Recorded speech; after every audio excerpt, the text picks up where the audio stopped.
জনরব media, জনতার কথা বলে।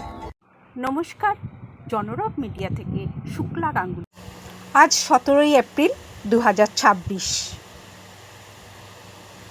জনতা জনার্দন কখন বোঝা যায়? ভোটের বাদ্যি বাজলো বলে। ভোটের বাদ্যি বেজে গেছে, পাড়ায় পাড়ায় নেতা মন্ত্রী সদস্যরা গলিতে গলিতে চলে যাচ্ছেন, বোঝাচ্ছেন পরিবর্তন প্রত্যাবর্তন। তা চলুন আজকে আমরা হাওড়ার দাসনগরে মেলাতলা অঞ্চল, সেই অঞ্চলে একটু প্রবেশ করি। আসন্ন বিধানসভা নির্বাচনে শিবপুর কেন্দ্রে বিজেপি প্রার্থী রুদ্রনীল ঘোষ কি বললেন, কিভাবে বললেন, চলুন আমরা শুনে নেব। মঞ্চে রুদ্রনীল। চাকরি চুরি করে নিল, জেল খাটলো, আপনারা এখনো কয়েকজন তাদের পক্ষে কথা বলে যাচ্ছেন। এখনো যারা আপনার পাড়ায় পাড়ায় ওই ড্রেনের পাশ থেকে জল কল বেরিয়েছে, যেখান থেকে কেঁচো বেরোয় সেই জলটা দিচ্ছে, আপনারা এখনো কয়েকজন তাদের সাপোর্ট করে যাচ্ছেন। আর কত নিজের পায়ে কুড়ুল মারবেন? আমি তাদের উদ্দেশ্যে একটা অনুরোধ করতে চাই, প্রত্যেকটা রাজনৈতিক দল তার নিজের কথা বলবে, তেমনি তৃণমূল কংগ্রেস তারাও নিজেদের কথা বলছে। কি বলছে জানি না, আমি জানি না। আপনাদের এখানে যদি তৃণমূলের লোকজন ভোট চাইতে আসে, তারা কি বলবে? যাতে আবার চাকরি চুরি করতে পারি, গরিব লোকের ছেলে মেয়েগুলোর ভবিষ্যৎ নষ্ট করতে পারি, তাই 2026-এ আমাদের ভোট দিন? নাকি রেশন চাল ডাল যাতে আবার চুরি করতে পারি, গরিবকে আরো গরিব করতে পারি, তার খাবার ঝেড়ে আমরা তৃণমূল আমরা বড় লোক হব, তাই আমাদের ভোট দিন? তৃণমূল কি বলবে? 4টে বড় হেলথ সেন্টার ছিল আমাদের এই শিবপুরে, আমাদের মায়েদের বাচ্চা কাচ্চা সেখানেই হতো। আমি অনেক ছেলে মেয়েকে মিট করেছি, আমাদের মধ্যে অনেকেই এই হাসপাতালগুলোতে জন্মেছেন, যা আমাদের গরিব মানুষের কাছে একটা বড় সাহারা বা আশ্রয় ছিল। সেগুলোকে তারা প্রায় বন্ধই করে দিয়েছে। তারা কি বলবে? যাতে আরো সর্বনাশ করতে পারি, মানুষের যাতে চিকিৎসা ভালো করে না হয়, আরো যাতে বন্ধ করে দিই, খোঁড়া নাড়া থাকুক, হাঁটতে গেলে নোকে চোগলা উঠে যাবে, তাই তৃণমূলকে ভোট দিন। পশ্চিমবঙ্গের 12টা থেকে 12:30 আরো বাজাতে যেতে পারে, সেই জন্য 14 ভোট দিন।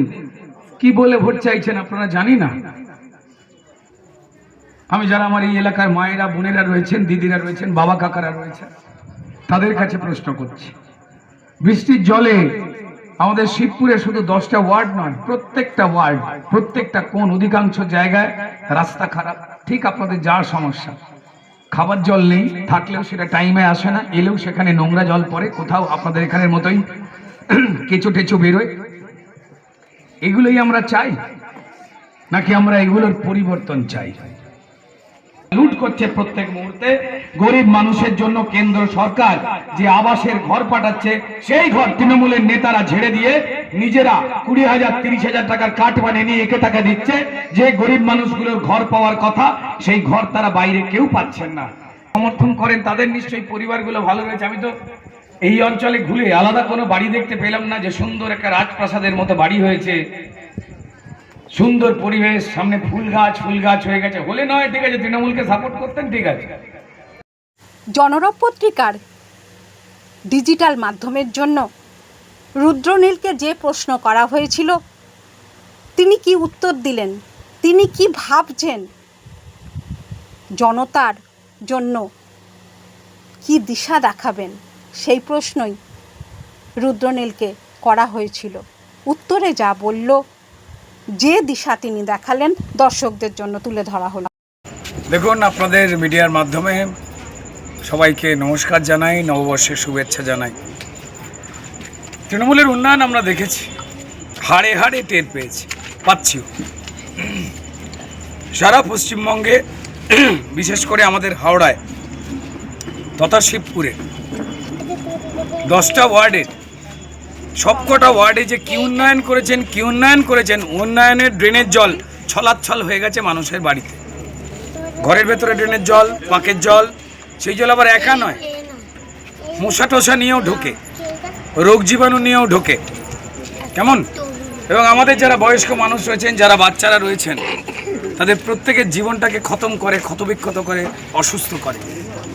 এত উন্নয়ন করেছেন যে রাস্তার ভ্যাট থেকে ময়লা বেরিয়ে এ পাড়ায় ও পাড়ায় গড়াগড়ি, দুর্গন্ধে টেকা দেয়।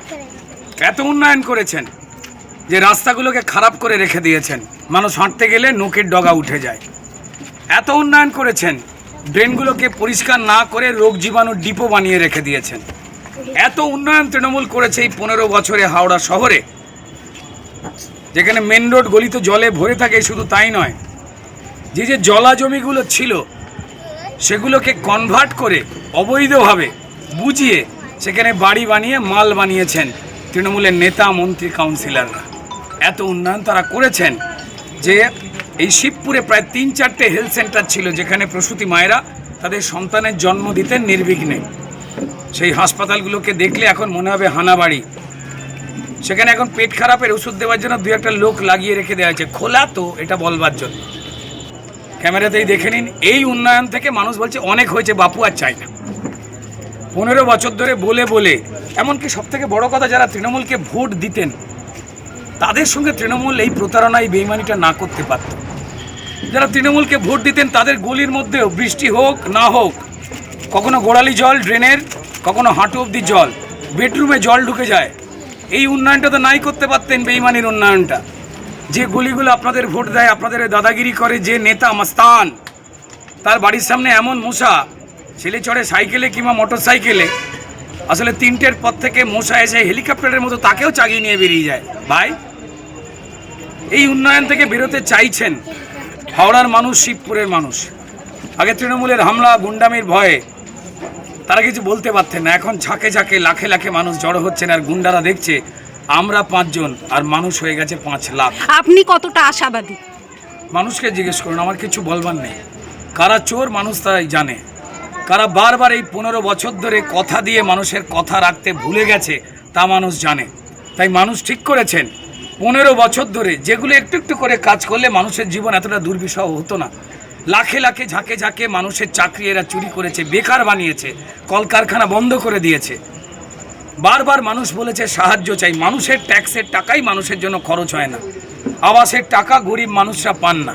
খুব সংক্ষেপে জনগণের জন্য কি বিশেষ বার্তা দিতে চাইছেন? একটাই বার্তা, সেটা হচ্ছে মানুষ জানেন যে তাদের পরিষেবা দিতে গিয়ে যাদেরকে ভোট দিয়েছিলেন, বিশ্বাস করেছিলেন, তারাই মানুষকে উপকার করতে, পরিষেবা দিতে ভুলে গেছেন। তাই মানুষ 2026-এ ঠিক করেছেন আমরাও তোমাদের ভুলে যাব। বাই বাই তৃণমূল, নমস্কার। 2026 সালে প্রত্যাবর্তন না পরিবর্তন, তার জন্য আমাদের অপেক্ষা করতে হবে। 4 মে দর্শকদের কাছে অনুরোধ, নির্বাচনী বৈতরণী যিনি পার হবেন তারা রাজত্ব করবেন, এটা আমরা জানি। সুতরাং নিজেদের মধ্যে হানাহানি মারামারি করলে কিন্তু আমাদের পরিবারই ক্ষতিগ্রস্ত হবে। সুতরাং একটু ভাবুন, ভোট আসে ভোট যায়, সাধারণ মানুষের জীবনের কোনো পরিবর্তন হয় না। সুতরাং যারা শ্রমজীবী মানুষ তাদের নিজেদেরকে শ্রম করতে হবে। আনন্দে থাকুন, খুশিতে থাকুন। জনরব মিডিয়া আবার আসছি।